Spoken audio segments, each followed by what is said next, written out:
Good morning, Facebook. This is Melissa, and I am outside today because of what I wanted to talk about today. And last night was an awesome night. We got to spend some time with some friends and just laugh harder than I've laughed in a long time. And Kim and Randy, thank you for that. I wanted to talk about how lately I've been really needing a lot of encouragement, and sometimes being in ministry is a very discouraging place to be. And it's not all roses and bubbles and butterflies or whatever people say. Sometimes it's really, really hard work, and there's very little to point to say, yes, finally something went right. I don't know if anybody else knows what I'm talking about, but sometimes ministry is just hard. And sometimes when you're in the ministry, or you're a pastor's wife, or like me, you happen to be both, there are times when you just need encouragement. And we can get encouragement from a lot of different places. And we get encouragement from the Word of God. We get encouragement from other believers. But I wanted to do a little object lesson today, and that's why I'm outside.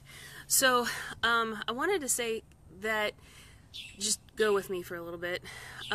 Sometimes marriage and life is like a car. Well, right now I'm using my van as an example. And our van, we were blessed to be able, about a year and a half ago, to put 4 matching brand new tires on there. Some of you know how awesome that is when you're only buying sets of 2 and they're used.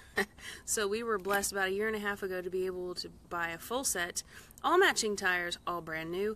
And we were very thankful for them, and we haven't had any problems for a while until 2 days ago. And we get home from the grocery store and our tire is flat as a pancake. And sometimes you don't know what happens in life, but you're like, I've got a flat tire and I don't know how I got there. And I'm hoping you're understanding just the spiritual significance of this. Sometimes you think everything is right. You have a brand new tire, still has plenty of tread on it, and everything matches, and you're doing everything that you're supposed to be doing, and all of a sudden this is what happens. Let's see if I can show it to you. Do you see that? It's a super tiny nail, and the nail went through our tire, which is not it's not a unique occurrence. However, one tiny nail can completely mess up your day. And it's just amazing how it wasn't something that it's not like we intended to run over a nail. Hey, let's find out what happens. Or we weren't speeding. We weren't driving in places that we weren't supposed to go to. We were just going back and forth to Publix with our family. And sometimes we run over nails in life, and it's not intentional. Sometimes things just happen, and it's not because we did something wrong, and it's not because somebody else did something wrong. It's not a sin that happens. Sometimes life has nails in the road, and you run over them. So when you have a flat tire, what usually happens is you take the spare out of the car, and then you jack it up. You use your lug wrench, take off the lug nuts, and you put the spare on, and you tighten the lug nuts back, and then you take your damaged tire to someplace to fix it. And fortunately, we have insurance on all of our tires for a certain amount of miles, and then if something goes wrong, they'll fix it for free. It was only like $3 a tire extra. I was like, yes, please. So this is what happened after our tire decided to go flat. We take everything out of the van, the tire, the jack, the lug wrench, and all this other stuff, and guess what? The lug wrench didn't fit the lug nuts. I'm not making this up.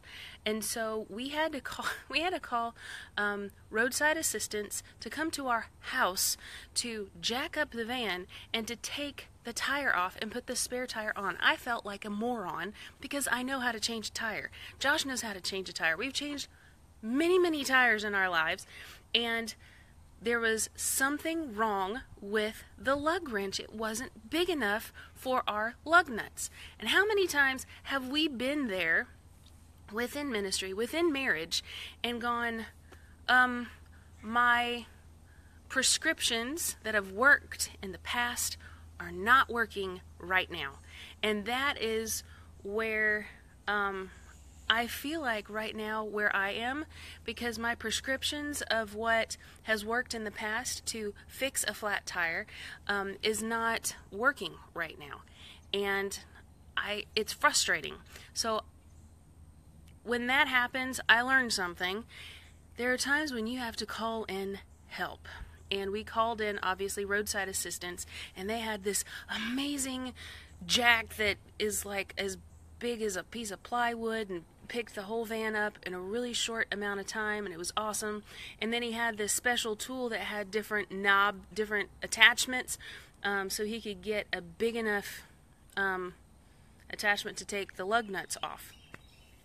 When we put the spare on, it was a little bit flat, but most spares are. So we filled it up with air, and driving it around until we can get the regular tire fixed. It doesn't drive well. It's safe, but it just doesn't drive the same. And so, which taught me something else. There are times when you have to call in others to help you because they have the tools that I needed in order to get out of a predicament.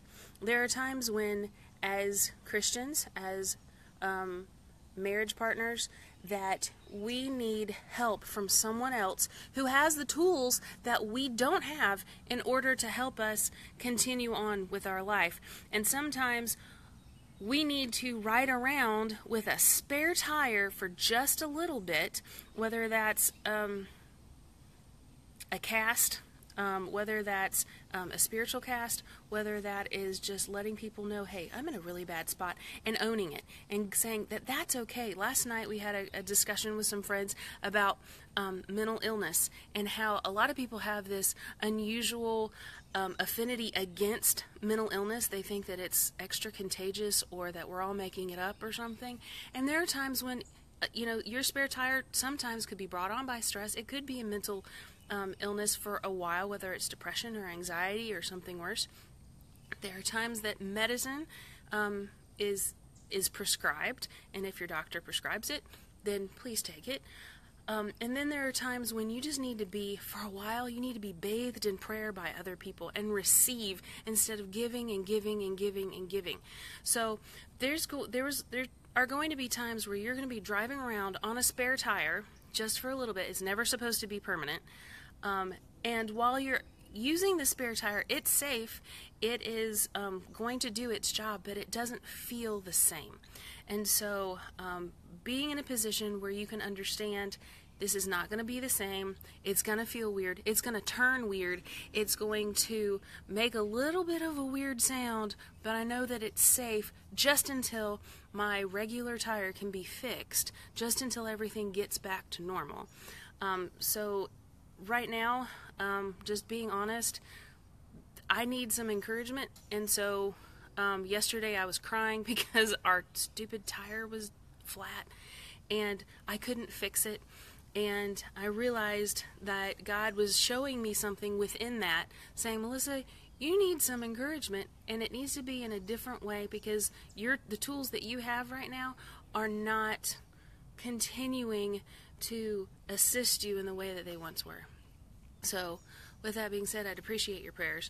But just know that if you right now are driving around on a spare tire, know whether it's literally, or if it's spiritually, or if it's mentally, you have a spare tire on there because something happened that you didn't intend to happen, that you didn't plan on. It was no fault of your own.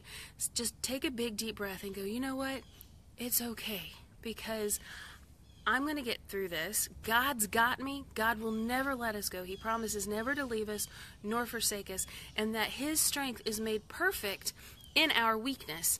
And if we can hold on to that, even if we can hold on to nothing else, because everything seems to be like water through a sieve and you can't really grasp onto it, hold on to those truths, that God will never leave you nor forsake you. I'm saying that to myself. And that His strength is made perfect in my weaknesses. I gotta hold on to it. And it's okay to be weak. It's okay to not have all the answers. It's okay to not be the strongest one in the room anymore.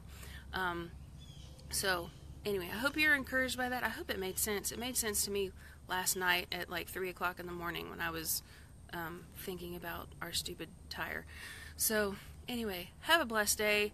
Enjoy the outside, because right now there's a humongous woodpecker in one of our trees. That thing is probably 3 feet high.